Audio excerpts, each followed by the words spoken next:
నమస్కారం. Real estate కార్యక్రమానికి స్వాగతం. ఏజెంట్ నంబర్ 7 రియల్ ఎస్టేట్ రంగంలో సేల్స్ అండ్ మార్కెటింగ్ లో కొత్తదనం తీసుకొచ్చిన ఏజెంట్ నంబర్ 7 సహా అధినేత నాగేశ్వరరావు గారు మనతో పాటు ఉన్నారు. వారిని అడిగి రియల్ ఎస్టేట్ రంగం గురించి అలాగే వాళ్ళ వెంచర్స్ గురించి డీటెయిల్ గా తెలుసుకుందాం. అలాగే మీకు కూడా ఎలాంటి సందేహాలున్నా స్క్రీన్ మీద కనిపిస్తున్న నంబర్స్ కి కాల్ చేసి మాట్లాడొచ్చు. నమస్తే అండి. నమస్తే. So first of all agent number 7 అని చెప్పేసి రియల్ ఎస్టేట్ రంగంలోకి వచ్చారు కదా, ఎన్ని ఇయర్స్ నుంచి ఉన్నారు ఈ రంగంలో? 5 years నుంచి ఉన్నామండి. 2018లో స్టార్ట్ చేసాము. 2018. ఓకే. 2018లో సేల్స్ స్టార్ట్ చేసాము. 2 years కంప్లీట్గా మార్కెట్ని రీసెర్చ్ చేయడానికి తీసుకున్నాం అనమాట. హైదరాబాద్లో ఆల్ ఓవర్ తెలంగాణ అసలు రియల్ ఎస్టేట్ ఎలా ఉంది, ఎక్కడ వెంచర్స్లో మనం ఇన్వెస్ట్ చేస్తే కస్టమర్కి లేదా ఎవరైతే క్లయింట్ మా దగ్గరికి వస్తారో వాళ్ళకి బెనిఫిట్ ఎక్కువ ఉంటుంది అనేది 2 years రీసెర్చ్ చేసిన తర్వాత 2020 నుంచి కంప్లీట్గా సేల్స్ అండ్ మార్కెటింగ్లో ఉన్నామండి. Okay okay. So agent number 7 ఈ పేరు పెట్టడానికి రీజన్ ఏంటి అసలు? ఏజెంట్ అంటే మీకు ఏదైనా సహాయం చేయడానికి అన్నట్టు అలా అనుకున్నాము. 7 నెంబర్ ఎందుకు యూజ్ చేసాము అని అంటే స్పెసిఫిక్గా ఇప్పుడు ధోనీని తీసుకున్నారు అని అంటే ఆయన జెర్సీ నెంబర్ 7 ఉంటుంది. అట్లాగే ఫుట్బాల్ ప్లేయర్ రొనాల్డోని చూసారు అని అంటే ఆయన జెర్సీ నెంబర్ కూడా 7 ఉంటుంది అనమాట. సో 7 ఏంటి అని అంటే ఒక గ్రేట్నెస్గా చూడొచ్చు ఆ నెంబర్ని. అలాగే చాలా మందికి 7 అనేది ఒక ఆస్పీషియస్ నెంబర్గా కూడా తెలుస్తుంది. సో దాని రెండింటిని దృష్టిలో పెట్టుకొని ఏజెంట్ నెంబర్ 7 అని స్టార్ట్ చేసామన్నమాట. Okay okay. సో మీరు చెప్పారు కదా ఇప్పుడు సేల్స్ మార్కెటింగ్ లో కొత్తదనం తీసుకొచ్చాము అని, ఏంటి ఆ కొత్తదనం అసలు? కొత్తదనం అని అంటే ఇప్పుడు మీరు ప్రాపర్టీ కోసం చూస్తున్నారు హైదరాబాద్లో లేదా తెలంగాణలో ఎక్కడన్నా ప్రాపర్టీలో ఇన్వెస్ట్ చేయడానికి చూస్తున్నారు అని అంటే మీకు పోర్టల్స్ చాలానే ఉన్నాయి. అంటే మీరు ప్రాపర్టీ గురించి సెర్చ్ చేసి ఎక్కడ బాగుంది అని తెలుసుకోవడానికి మీకు టైం పడుతుంది. కానీ మేమేం చేస్తున్నాము అని అంటే ఆల్రెడీ బెస్ట్ వెంచర్స్ ఏవైతే ఉన్నాయో అవి మా పోర్టల్లో అంటే మా వెబ్సైట్లో మేము లిస్ట్ చేస్తామన్నమాట. సో లిస్ట్ చేసిన తర్వాత ఇప్పటివరకు మా దగ్గరికి వచ్చిన కస్టమర్స్ ఎంతమంది ఉన్నారో అంతమందికి ప్రాఫిటే జరిగింది తప్ప లాస్లో ఎవరు వెళ్ళలేదు. ఓకే. ప్లస్ ఇంకొకటి ఏంటి అని అంటే ఇనిషియల్గా మా దగ్గరికి కస్టమర్స్గా ఎవరైతే వచ్చారో వాళ్ళు ఇప్పుడు మాకు ఇన్వెస్టర్స్గా మారిపోయారు అనమాట. ఎందుకు అని అంటే వాళ్ళకి ప్రాఫిట్స్ ఆ విధంగా మేము తీసుకురాగలిగాం. సో ఇప్పుడు ఏదైనా వెంచర్లో ఇనిషియల్గా ఇది చాలా బాగుంది అని అనిపించింది అని అంటే మేము ఫస్ట్ కాల్ చేసేది వాళ్ళకే అనమాట. ఎందుకనంటే వాళ్ళు ఇప్పుడు ఇన్వెస్ట్ చేసే పొజిషన్లోకి వచ్చేసారు. ఓకే. సో అది కాక ఏజెంట్ నెంబర్ 7 నుంచి మీరు ఏదైనా ప్రాపర్టీ పర్చేస్ చేశారు అని అంటే మీకు ఏదైనా మానిటరీ బెనిఫిట్ లేకుండా ఉండదు అనమాట. అంటే ఏజెంట్ నెంబర్ 7 అంటే మీకు ఏదైనా ఒక ఆఫర్ కంపల్సరీ వస్తుంది. అది ఏంటి ఆ బెనిఫిట్? ఎలాంటి బెనిఫిట్స్? ఇప్పుడు మీరు ఓపెన్ ప్లాట్స్ తీసుకోండి. ఓపెన్ ప్లాట్స్లో మీరు ఏదైనా మా తరఫు నుంచి ఓపెన్ ప్లాట్ పర్చేస్ చేశారు అని అంటే అయితే మీకు గోల్డ్ వస్తుంది. 25 నుంచి 35 grams వరకు గోల్డ్ రావచ్చు. Every purchase. నో లాటరీ కాదు, ఎవ్రీ పర్చేస్ లో 25 grams నుంచి 35 grams వరకు గోల్డ్ ఉంటుంది. అలా అని మేము ఏదో హిడెన్ చార్జెస్ ఎక్స్ట్రా చార్జెస్ పెడతాము అని అంటే అలాంటిది ఏం లేదు. ఏజెంట్ నెంబర్ 7లో హిడెన్ చార్జెస్ ఉండవు, ఎక్స్ట్రా చార్జెస్ ఏమీ ఉండవు. మీరు డైరెక్ట్గా వెంచర్కి వెళ్తే ఏదైతే ప్రైస్ ఉంటుందో మా దగ్గర కూడా అదే ప్రైస్ ఉంటుంది అనమాట. అంటే ఎంత డిఫరెన్స్? అంటే లాస్ రాకుండా వాళ్ళకి కొన్న వాళ్ళకి అంతకంత బెనిఫిట్స్ ఇది? అవునండి. ఇప్పుడు మీరు డైరెక్ట్గా వెళ్ళారు అని అంటే సేమ్ ప్రైస్కి వస్తుంది మీకు. సో సేమ్ ప్రైస్కి పర్చేస్ చేయొచ్చు. కానీ మా దగ్గర నుంచి పర్చేస్ చేస్తే మీకు అడ్వాంటేజ్ ఏంటి అని అంటే గోల్డ్ రావచ్చు. ఒక వెంచర్కి మేము నిసాన్ కార్ కూడా పెట్టామన్నమాట. Very nice. ఓకే. సో ఇలా మానిటరీ బెనిఫిట్ అనేది మా దగ్గరికి వచ్చిన క్లయింట్ ఎవరైతే ఉంటారో వాళ్ళు పర్చేస్ చేసినప్పుడు వాళ్ళకి కంపల్సరీగా మానిటరీ బెనిఫిట్ ఉంటుందన్నమాట.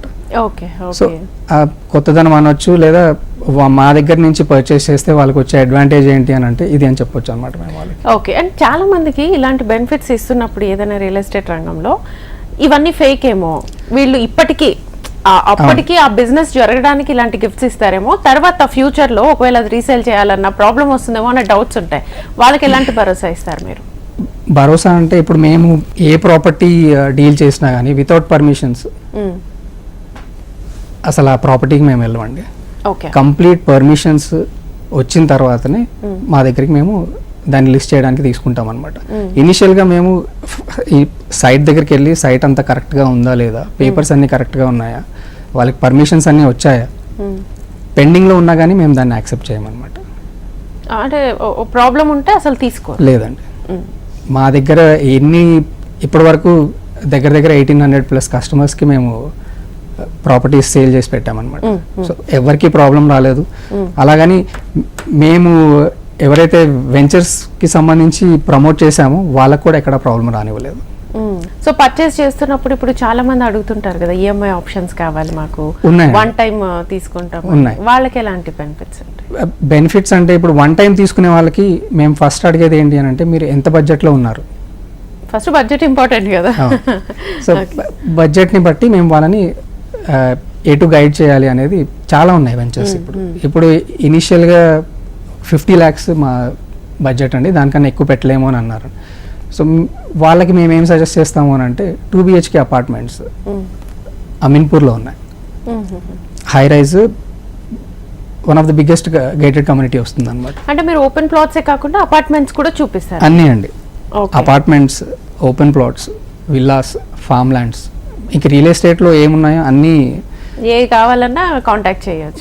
మమ్మల్ని కాంటాక్ట్ అవ్వచ్చు, మేము మీకు హెల్ప్ చేస్తాం అనమాట. అలా అని కమర్షియల్స్లో మీకు లేదా అంటే కమర్షియల్ ప్రాపర్టీస్ కూడా మేము సేల్ చేస్తాం. Okay okay okay. So investment పర్పస్లో ఎవరైనా మా దగ్గరికి వచ్చారు అని అంటే సో ఫస్ట్ ఇనిషియల్గా వాళ్ళ బడ్జెట్ ఏంటి, వాళ్ళ టైం లైన్ ఎంత అనేది కనుక్కుంటాం అనమాట. సో వాళ్ళకి ఎక్కువ టైం ఉంది అంటే మేము ఇప్పుడు ఇన్వెస్ట్ చేసి ఒక 3-4 years, 5 years, 6 years వరకు మాకు ప్రాబ్లం లేదు అని అంటే వాళ్ళకు ఒక ప్రాపర్టీ సజెస్ట్ చేస్తాం. ఇంకొంతమంది ఏమంటారు అని అంటే మాకు 3 years కన్నా ఎక్కువ టైం లేదండి, సో ఇప్పుడు ఇన్వెస్ట్ చేస్తాము, 50 lakhs ఇన్వెస్ట్ చేస్తాము, 3 years కన్నా ఎక్కువ టైం లేదు అని అన్నప్పుడు వాళ్ళకి ఏం సజెస్ట్ చేస్తాము అని అంటే అమీన్పూర్ ఏదైతే మీకు ఇందాక చెప్పానో గేటెడ్ కమ్యూనిటీలో 2 BHK apartment, one time payment, అది మీరు డైరెక్ట్గా అక్కడికి వెళ్ళారు అని అంటే అరౌండ్ మీకు 65 lakhs అలా పడుతుంది. మా త్రూ వెళ్ళారు అని అంటే మీకు 50 lakhsకే వస్తుంది. సో అక్కడ మీకు అడ్వాంటేజ్ ఏంటి, మా ద్వారా మీరు సేల్ అంటే మీరు పర్చేస్ చేయడం అంటే మీకు 65 lakhsకి వచ్చే ప్రాపర్టీ 50 lakhsకి వస్తుంది. అంత డిఫరెన్స్ ఏంటి స్పెషాలిటీ? మాకు ఆ పర్టికులర్ బిల్డర్తో ఉన్న రిలేషన్షిప్ అట్లాంటిది అనమాట. సో మేము ఇన్ని ఇయర్స్ నుంచి వాళ్ళకి ఎప్పుడు ప్రాబ్లం అనేది రానివ్వలేదు మా సైడ్ నుంచి. సో మా సైడ్ నుంచి వాళ్ళకి కస్టమర్ వెళ్తున్నారు అని అంటే వాళ్ళకి వీళ్ళు ఫ్యూచర్లో కూడా మాకు మళ్ళీ కస్టమర్స్ అవుతారు అని చెప్పేసి వాళ్ళకి నమ్మకం ఉంటుంది అనమాట. సో ఆ నమ్మకం మా దగ్గరికి ఎంతమంది అయితే లిస్ట్ చేశారో ఇప్పటి వరకు వాళ్ళందరికీ మేము ఏర్పాటు చేయగలిగామని చెప్పాలి అని అంటే. Okay okay. సో దీనికి ఇప్పుడు కావాలి, కస్టమర్కి కావాలి అని అనుకున్న ఏదైనా మీరు ప్రొవైడ్ చేస్తున్నారు కదా, దీనికి మీ కాస్ట్ ఎలా ఛార్జ్ చేస్తారు మీరు? ఛార్జెస్ ఎలా ఉంటాయి అని అంటే ఇప్పుడు మేము ఒక పర్టికులర్ బిల్డర్తో టైఅప్ అయి ఉన్నాము. సో వాళ్ళవి ఎలా ఉంటాయి అని అంటే జనరల్గా ఇప్పుడు మార్కెట్లో ఎలా నడుస్తుంది అని అంటే మీరు ఒక సేల్ చేశారు అని అంటే మేము ఇంత పర్సెంటేజ్ ఇస్తాము, అదే మీరు 1 monthలో ఒక 5 sales చేశారు అని అంటే మేము ఇంత పర్సెంటేజ్ ఇస్తాము, అలా ఉంటుంది అనమాట. కానీ ఇది రెగ్యులర్గా జరిగేది. మేమేం చేస్తాము అని అంటే ఆల్రెడీ మాకు ఆ పర్టికులర్ బిల్డర్తో కానీ లేదా ప్రమోటర్తో అనే రిలేషన్షిప్ ఉంటుంది కాబట్టి వాళ్ళు మాకు ఇన్ని నెంబర్ ఆఫ్ యూనిట్స్ అని మాకు ఎలికేట్ చేసేస్తారు అనమాట. అంటే మాకు అసైన్ చేసేస్తారు, మాకు ఇచ్చేస్తారు అవి, ఇంకా మీవి మీరు ఇంత టైంలో మీరు అమ్మేసుకోండి అని చెప్పేసి చెప్తారనమాట. సో అక్కడ వాళ్ళకి ఏమవుతుంది అని అంటే ఈ ప్రైస్ పరంగా ఏదైతే చూస్తే 3 monthsలో వాళ్ళకి ఇన్ని యూనిట్స్ సేల్ అవుతున్నాయి అని అంటే వాళ్ళకి అక్కడ ప్రైస్ కన్స్ట్రెయింట్ చేసుకునే అవకాశం ఉంటుంది అనమాట. సో దాని విధంగా మేము ఇక్కడ కస్టమర్స్కి కూడా తక్కువ ప్రైస్లో వాళ్ళకి ఏదైతే అనుకుంటున్నారో ప్రాజెక్ట్, అపార్ట్మెంట్ కానివ్వండి, ఓపెన్ ప్లాట్ అవనివ్వండి, అది ఇవ్వగలిగే అవకాశం మా దగ్గర నుంచి ఉంటుంది వాళ్ళకి. Okay okay. సో ఇక్కడ మాకి వచ్చే పర్సంటేజ్ ఏంటంటారా, ఇనీషియల్గా సార్ ఈ బిజినెస్ ఇప్పుడు ఏదైతే చేస్తున్నారో అది మనీ కోసం చేయట్లేదండి. ఏజెంట్ నెంబర్ 7 అనేది మీకు ఆల్ ఓవర్ తెలంగాణనే కాకుండా ఆల్ ఓవర్ ఇండియాలో ఫేమస్ అవ్వాలి అనే ఆలోచనలో చేస్తున్నారు అనమాట. రియల్ ఎస్టేట్ మీరు పర్చేస్ చేయాలి అని అంటే మీకు ఫస్ట్ గుర్తు రావాల్సింది ఏజెంట్ నెంబర్ 7. సో ఆ ఉద్దేశంతో ప్రాఫిట్స్ ఎక్కువ చూసుకోకుండా ఇక్కడ బెనిఫిట్ కస్టమర్కి ఉండాలి, ప్లస్ ఎవరైతే ప్రమోట్ చేస్తున్నారో లేదా బిల్డ్ చేస్తున్నారో ప్రాజెక్ట్ని వాళ్ళకి ఉండాలి అన్న ఉద్దేశంతో చేస్తున్నాము. అలా అని అసలు ఏమీ ప్రాఫిట్ లేకుండా మనం బిజినెస్ అయితే రన్ చేయలేం కాబట్టి సో వెరీ నామినల్ ప్రాఫిట్. ఎలా అంటే కాస్టింగ్ వరకు వస్తే సరిపోతుంది. అంటే మనకి ఛార్జెస్ ఇప్పుడు మనం మంత్లీ ఛార్జెస్ ఏవైతే శాలరీస్ ఏవైతే వెళ్ళాలో అంతవరకు వస్తే సరిపోతుంది అన్న దాంతో చేస్తున్నాం అనమాట. Okay okay okay. సో ఇప్పుడు మామూలుగా ఏ రియల్ ఎస్టేట్ రంగంలోనైనా బిజినెస్ ఇనిషియల్గా స్టార్ట్ చేస్తున్నప్పుడు ట్రస్ట్ అనేది చాలా తక్కువ. అవును, బయట ఎక్కువ మోసాలు జరుగుతున్నాయి కాబట్టి, డబుల్ రిజిస్ట్రేషన్స్ జరుగుతున్నాయి కాబట్టి ఆ భయం ఉంటుంది. మీరు ఆ ట్రస్ట్ని కస్టమర్స్ వరకు తీసుకెళ్ళడానికి ఎంత టైం పట్టింది మీకు స్టార్ట్ చేసినప్పటి నుంచి? ఈ 3 years మొత్తం ట్రస్ట్ బిల్డ్ చేయడానికే సరిపోయింది. ఇనీషియల్గా ఫస్ట్ 2 yearsలో ఏదైతే చెప్పామో, ఎవరినైనా అప్రోచ్ అవ్వాలన్నా కానీ మీరు అసలు ఎప్పటి నుంచి ఉన్నారు మార్కెట్లో అన్న ఫస్ట్ క్వశ్చన్ వస్తుంది అనమాట. సో మేము ఇప్పుడే వచ్చాము అని చెప్పాము అని అంటే మిమ్మల్ని అసలు మాట్లాడడానికి కూడా టైం ఇవ్వరు వాళ్ళు. సో వాళ్ళకేంటి అని అంటే ఇనీషియల్గా మిమ్మల్ని ఎవరైతే ఫస్ట్ నమ్మి ఓకే చూద్దాము మీరు ఏం చేస్తారు అనేది, ఆ క్లయింట్ ఇప్పుడు ఎలా ఉన్నారు అని అంటే రియల్ ఎస్టేట్కి సంబంధించి వాళ్ళకి ఏ క్వశ్చన్ ఉన్నా కానీ ఫస్ట్ మాకు కాల్ వస్తుంది అనమాట. ఫస్ట్ కస్టమర్ మీకు. అవును. సో లేదు వాళ్ళు ఎక్కడైనా ఇన్వెస్ట్ చేయాలనుకుంటున్నారు, ఇక్కడే కాదు ఆల్ ఓవర్ ఇండియాలో ఎక్కడ ఇన్వెస్ట్ చేయాలనుకున్నా కానీ మాకు ఒక కాల్ వచ్చి అక్కడ నుంచి సజెషన్ అయిన తర్వాతనే వాళ్ళు ముందుకెళ్తున్నారు అనమాట. సో ఇప్పుడు ఆ బేసిస్లో మేము ట్రస్ట్ బిల్డ్ చేయడానికి మాకు ఆల్మోస్ట్ 4 years పట్టింది. సో ఇప్పుడు ఏజెంట్ నెంబర్ 7.com అని చెప్పేసి ఇందులో చూస్తే మనకి మీరు చెప్పిన ఈ బెనిఫిట్స్ అన్ని కనిపిస్తున్నాయి కొన్న ప్రతి ఒక్కరికి. ఇవన్నీ జెన్యూనా కాదా అని డౌట్ వస్తూ ఉంటుంది వాళ్ళకి. జెన్యూన్ కాబట్టి మేము వెబ్సైట్ లో పెడుతున్నాము. జెన్యూన్ కాకుండా వెబ్సైట్ లో పెట్టాము అని అంటే తర్వాత ఏం జరుగుతుంది అనేది తెలిసిందే. సో ఇందులో ఏ ఏ డీటెయిల్స్ కనిపిస్తూ ఉంటాయి మనకు ఓపెన్ చేయగానే? ఇనిషియల్ గా మీకు ట్రెండింగ్ ప్రాపర్టీస్ ఏమున్నాయి అంటే, ట్రెండింగ్ ప్రాపర్టీస్ ఏమంటే ఇప్పుడు మనం ఇన్వెస్ట్ చేస్తే మనకి డెఫినెట్ గా దాని వల్ల బెనిఫిట్ ఉంటుంది అన్న ప్రాపర్టీస్ మేము ట్రెండింగ్ ప్రాపర్టీస్ అని పెట్టామన్నమాట. ఓకే. సో ఆ ప్రాపర్టీస్ ఇనిషియల్ గా మీకు కనిపిస్తాయి. దాని తర్వాత మీకు కేటగిరీస్ ఉంటాయి అనమాట. మీరు అపార్ట్మెంట్స్ చూస్తున్నారా, ఓపెన్ ప్లాట్స్ చూస్తున్నారా, ఫార్మ్ ల్యాండ్స్ చూస్తున్నారా, లేదా విల్లాస్ చూస్తున్నారా అనే కేటగిరీస్ ఉంటాయి అనమాట. సో దాన్ని బట్టి మీరు ఏ కేటగిరీకి వెళ్తే దానికి సంబంధించిన ప్రాపర్టీస్ అక్కడ లిస్ట్ అయి ఉంటాయి అనమాట. సో ఆ ప్రాపర్టీతో పాటు మీకు ఆ ప్రాపర్టీ మీరు పర్చేస్ చేస్తే మీకు బెనిఫిట్ ఏముంటుంది అనేది కూడా లిస్ట్ అయి ఉంటుంది అక్కడ. Okay okay okay.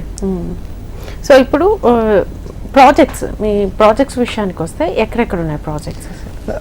ప్రతి మేజర్ హైవేకి ఆనుకుని ప్రాజెక్ట్స్ ఉన్నాయండి. బాంబే హైవే, బెంగళూరు హైవే, ఇటు వరంగల్ హైవే.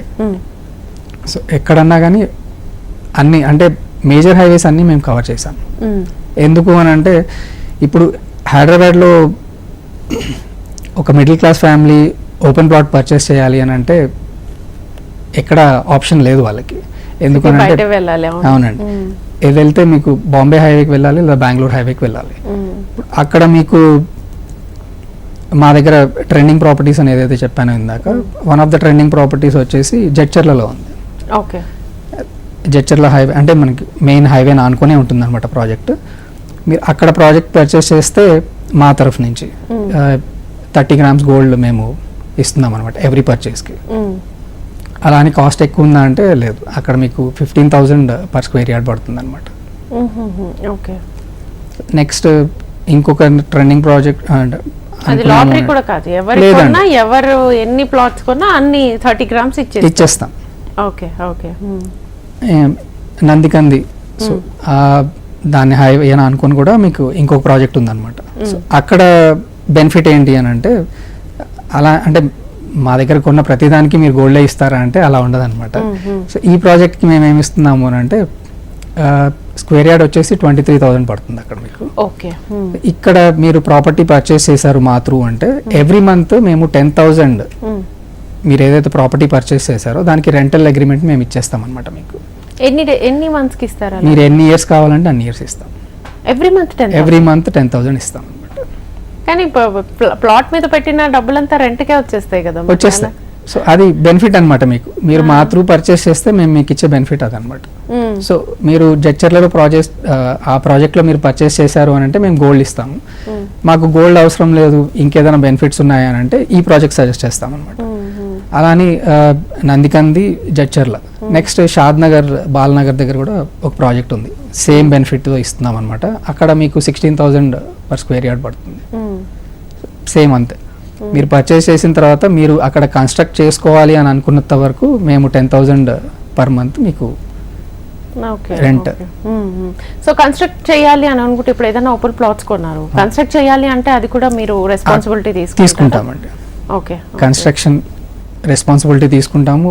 ప్లానింగ్ స్టేజెస్ నుంచి మీకు కంప్లీషన్ వరకు రెస్పాన్సిబిలిటీ మీరు మాకు ఇచ్చినా కానీ మేము క్వాలిటీ అంటే క్వాలిటీ పరంగా మీకు ఎక్కడ ప్రాబ్లం రాదండి. ఎందుకు అని అంటే ఇప్పుడు మీరు ఒక నమ్మకంతో మా దగ్గరికి వచ్చారు, ప్రాపర్టీ పర్చేస్ చేశారు. అది పర్చేస్ చేయడమే కాకుండా మమ్మల్ని మీరు కన్స్ట్రక్ట్ చేసి ఇవ్వండి అని అంటున్నప్పుడు ఇప్పుడు మీ ద్వారా మాకు లాభం రాకపోయినా పర్లేదు, కానీ మా ద్వారా మీకు నష్టం రావద్దు. అవును, ఎందుకంటే గుడ్ విల్ పోతే మళ్ళీ కష్టం. అవునండి, ఒకసారి నమ్మకం పోయింది అని అంటే మీరు దాన్ని మళ్ళీ బిల్డ్ చేసుకోవడం అసలు ఇంపాసిబుల్ అనే చెప్పాలి. సో ఇప్పుడు చాలా మంది ఓపెన్ ప్లాట్స్, అపార్ట్మెంట్స్, విల్లాస్ వీటి మీద ఎక్కువ ఫోకస్ చేస్తున్నారు. వీళ్ళకంటే ఎక్కువగా ఫోకస్ చేస్తుంది ఫార్మ్ ల్యాండ్స్ మీద. అవునండి. సో ఈ ఫార్మ్ ల్యాండ్స్ విషయానికి వస్తే చాలా మందికి ఏంటంటే పాస్ బుక్స్ 2 ఉంటాయి అనే విషయం చాలా మందికి తెలియదు. వాళ్ళు ఒకసారి కొనేసి ఇలాగా ప్రాబ్లమ్స్ ఫేస్ చేసి ఇలా ఉంటారు కదా. సో మీరు ఎలా చేస్తారు? ఫార్మ్ ల్యాండ్స్ తీసుకునే వాళ్ళకి రైతుల దగ్గర నుంచి డైరెక్ట్ గా తీసుకుంటారా, లేకపోతే మీరు పర్చేస్ చేసి వాళ్ళకి ఇస్తారా? ఎలా చేస్తారు? ఇనిషియల్గా ఇప్పుడు మేము చేస్తున్న ప్రాజెక్ట్ ఏదైతే ఉందో 100 acres 200 acres అబోవే ఉందండి. సో అదేం చేస్తాము అని అంటే ఇనిషియల్గా ఫార్మర్స్ దగ్గర నుంచి పర్చేస్ అయిపోతుంది. ఓకే. సో అయిపోయిన తర్వాతనే దానికి సంబంధించి కంప్లీట్గా డెవలప్మెంట్ అయిన తర్వాత సేల్ చేస్తామన్నమాట. సో ఇక్కడ వాళ్ళకి ప్రాబ్లం ఎక్కడ రాదు. సో మేము ఎవరికి ఎక్కువ సజెస్ట్ చేస్తాము ఫార్మ్ ల్యాండ్స్ అంటే ఇన్వెస్ట్మెంట్ ఎక్కువ లేదు మీ దగ్గర. Okay. So you are newly married లేదా మీరు కొత్తగా పేరెంట్స్ అయ్యారు ఎవరన్నా, సో మీ కిడ్ పేరు పైన ఒక ఇన్వెస్ట్మెంట్ చేయాలి అని అనుకుంటున్నారు. మీరు ఇప్పుడు వాళ్ళ పేరు పైన ఇన్వెస్ట్ చేశారు అని అంటే నెక్స్ట్ 15 yearsలో that will be a very big asset. వాళ్ళకి ఒక పెద్ద అసెట్ కింద కన్వర్ట్ అవుతుంది. ఎలా అంటారా, ఇప్పుడు ఫార్మ్ ల్యాండ్లో ఇనీషియల్గా ఇప్పుడు ఏదైతే జరుగుతున్నాయో మీరు వేస్తే మొహాగనీ ట్రీస్ వేస్తారు, లేదు అంటే శాండిల్వుడ్ వేస్తారు, లేదు అని అంటే పామ్ ఆయిల్ ప్లాంటేషన్ వేస్తారు. ఓకే. సో ఇవి ఎట్లా ఉంటాయి అని అంటే మీకు పామ్ ఆయిల్ అంటే 5 years 6 years తర్వాత నుంచి క్రాప్ స్టార్ట్ అవుతుంది.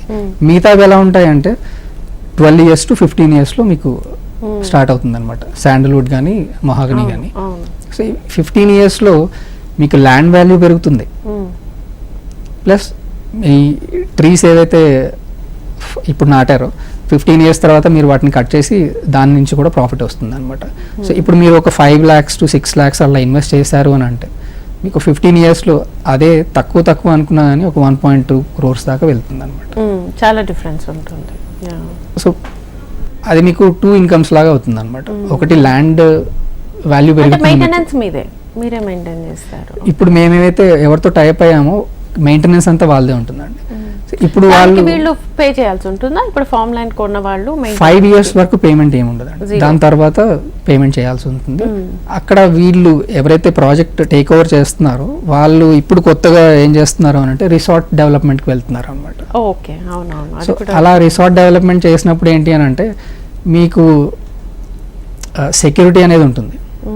అంటే దాన్ని వీళ్ళు మెయింటైన్ చేయట్లేదు అన్న డౌట్ మీకు రాదనమాట. ఎందుకనంటే మీకు రిసార్ట్ ఉన్నప్పుడు ఆ రిసార్ట్ని కంప్లీట్గా వీళ్ళు మెయింటైన్ చేయాల్సి వస్తుంది.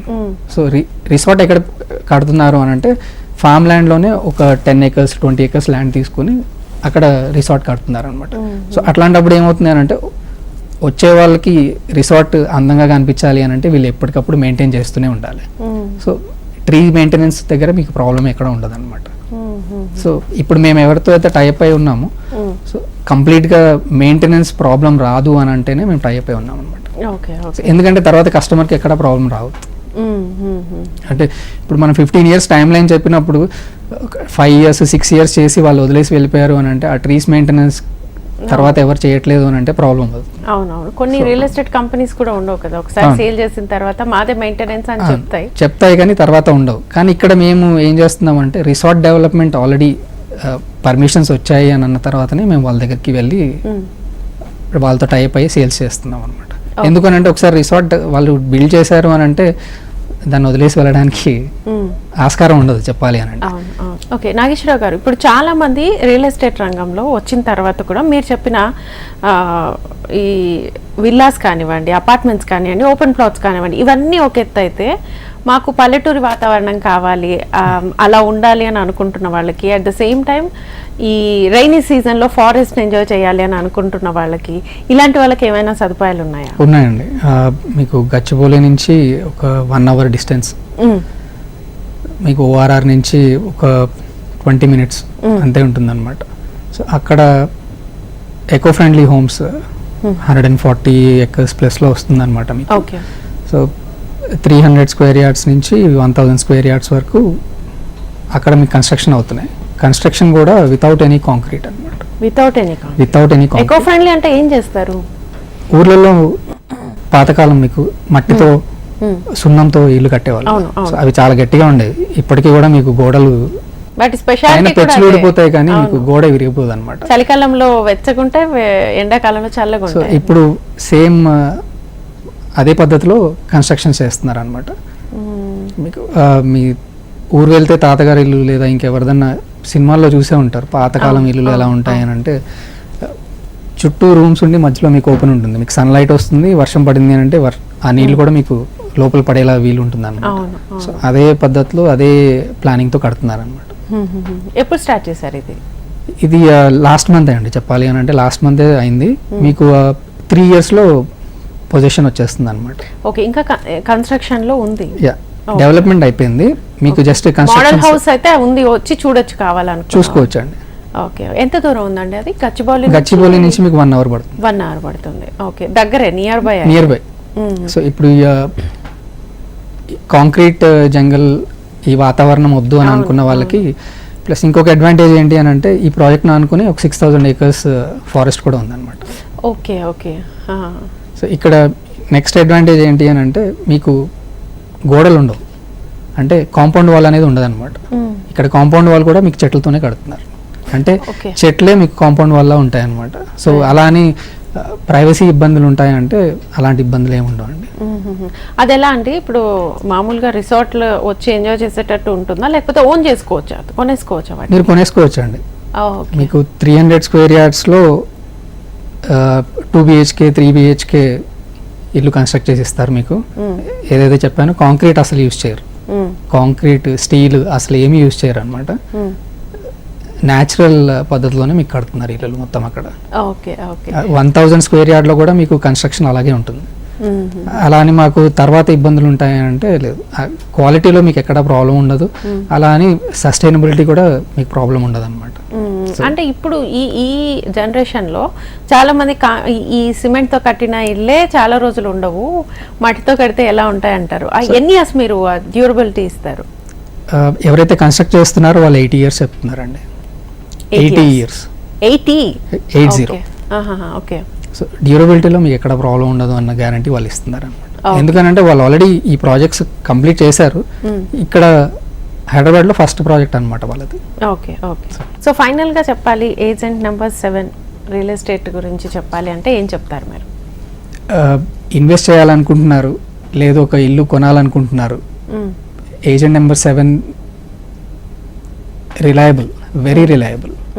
అలా అని తర్వాత మీకు ఏదైనా ప్రాబ్లం వస్తే మాకు కాదు, మేము ఒకసారి సేల్ చేసేసాము మీరు వెళ్ళిపోవచ్చు అంటే మాకు సంబంధం లేదు అనేది అది ఎక్కడ ఉండదు అనమాట. ఏజెంట్ నెంబర్ 7లో మీరు ఒకసారి కనెక్ట్ అయ్యారు అని అంటే యాజ్ ఎ కస్టమర్ కానీ ఇన్వెస్టర్ కానీ ఒక ఫ్యామిలీ లాగా బాండింగ్ అయిపోతుంది అనమాట మీకు. సో రియల్ ఎస్టేట్కి సంబంధించి ఏ ప్రాబ్లం వచ్చినా కానీ మీకు అండగా మేము ఉంటాం. ఓకే. ఓకే. అండ్ చాలా మంది ఒకసారి ప్రాపర్టీస్ కొన్న తర్వాత రిజిస్ట్రేషన్స్ విషయంలో చాలా భయాలు ఉంటాయి వాళ్ళకి. ఈఎంఐ కట్టే వాళ్ళకి ఒకలాంటి రిజిస్ట్రేషన్, 1 time సెటిల్మెంట్ వాళ్ళకి ఒక టైం రిజిస్ట్రేషన్ ఉంటుంది కదా, వాళ్ళు ఎలా ఉంటాయి, ఎలా డిఫరెన్షియేట్ చేస్తారు? స్పాట్ రిజిస్ట్రేషన్ అండి ఎవరికన్నా కానివ్వండి. ఇప్పుడు ఈఎంఐ వాళ్ళకి ఏంటి అని అంటే అది ముందే వాళ్ళకి చెప్తామన్నమాట, అగ్రిమెంట్ అవుతుంది. అగ్రిమెంట్ టైం ఫ్రేమ్ ఏదైతే చెప్తామో ఈఎంఐస్ కంప్లీట్ అవ్వగానే మీకు రిజిస్ట్రేషన్ అయిపోతుంది అనేసి అగ్రిమెంట్ రాసుకుంటాం అనమాట. సో అగ్రిమెంట్ లీగల్గా ఉంటుంది, సో వాళ్ళకి ఏ ప్రాబ్లం ఉండదు లీగల్గా. తర్వాత అగ్రిమెంట్ టర్మ్స్ ఎవరైతే కరెక్ట్గా ఫాలో అయ్యారు అంటే ఎవరికి ప్రాబ్లం ఉండదు, ఫాలో అవ్వకపోతేనే ప్రాబ్లం అవుతుంది అనమాట. అలానే ఫుల్ పేమెంట్ మేము ఒకటేసారి పే చేస్తాము అన్న వాళ్ళకి స్పాట్ రిజిస్ట్రేషన్ అయిపోతుంది. ఓకే. ఓకే. ఆస్పిషియస్ డే వాళ్ళు ఏదైనా అనుకున్నారు అని అంటే ఆ డే రిజిస్ట్రేషన్ అయిపోతుంది అనమాట. ఎందుకనంటే ఒకసారి వాళ్ళు పేమెంట్ చేసేసారు అని అంటే ప్రాపర్టీ వాళ్ళది అయిపోయింది అక్కడ. సో రిజిస్ట్రేషన్ లో డిలే చేయడానికి ఓకే ఈఎంఐలో టైం పడుతుంది టైం తర్వాత ఓకే ఓకే వెరీ నైస్ అండి. సో రియల్ ఎస్టేట్ రంగంలో ఉన్న చాలా డౌట్స్ ఉన్నాయి. సో ఆ డౌట్స్ అన్నిటిని క్లారిఫై చేశారు. అండ్ మెయిన్ గా ఏజెంట్ నెంబర్ 7 ఈ రియల్ ఎస్టేట్ రంగం ఏదైతే ఉందో మిమ్మల్ని కాంటాక్ట్ చేసిన తర్వాత ఒక పవర్ ప్యాక్ అనమాట. ఏం కావాలి అన్నా కూడా మిమ్మల్ని కాంటాక్ట్ చేస్తే చాలా క్లియర్ కట్ గా మీరు ఆ సజెషన్ ఇస్తారు. వాళ్ళు ప్రాపర్టీ కొనేంత వరకు అష్యూరెన్స్ కూడా మీదే ఉంటుంది, తర్వాత కూడా ఉంటుంది with benefit. Very nice, thank you so much అండి. Thank you. చూసారు కదండి, ఇది ఇవాళ రియల్ ఎస్టేట్ కార్యక్రమం. నమస్తే.